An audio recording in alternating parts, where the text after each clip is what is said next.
हुजूर पाक का वास्ता वीडियो को पूरी देखकर लाइक सब्सक्राइब शेयर करके जाना। रमज़ान मुबारक हो। माह रमज़ान की पहली रात का सवाब। हुजूर नबी करीम सल्लल्लाहु अलैहि वसल्लम ने फरमाया, जब माह रमज़ान की पहली रात आती है तो अल्लाह ताला आसमान दुनिया की तरफ अपनी रहमत के साथ मुतवज्जह होता है। जो बंदा इस रात इबादत करता है अल्लाह ताला उसके पिछले गुनाह माफ़ फरमा देता है और उसके दर्जात बुलंद फरमा देता है।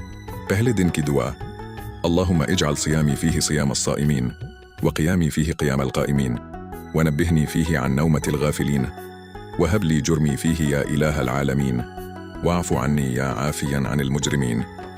अनुवाद, ऐ अल्लाह, इस दिन मेरे रोज़े को रोज़ा रखने वालों के रोज़े जैसा बना दे, मेरी नमाज और इबादत को इबादत करने वालों के कन्याम जैसा बना दे। मुझे इस दिन गाफिलों की नींद से जगा दे। ऐ सारे जहानों के पालनहार, मेरे गुनाह माफ़ कर दे और ऐ गुनाह माफ़ करने वाले मुझे बख्श दे। रोज़ाना इफ्तार की दुआएं, सहरी के अमाल और दिन की मसनून दुआएं सुनने के लिए मेरे चैनल नूरी दुनिया टीवी के साथ जुड़े रहें। चैनल को लाइक करें, सब्सक्राइब करें और बेल आइकन ज़रूर दबाएं ताकि रोज़ाना की दुआएं और अमाल आप तक बाकायदगी से पहुँचते रहें। इस अमल को अपने मोमिन भाइयों तक ज़रूर शेयर करें। याद रखें, जितना ये अमल फैलेगा, जितने लोग दुआएं सुनेंगे और उन पर अमल करेंगे, उसका सवाब आपको भी मिलेगा और उन्हें भी मिलेगा। नेकी को फैलाना भी एक अजीम इस्लामी अमल है।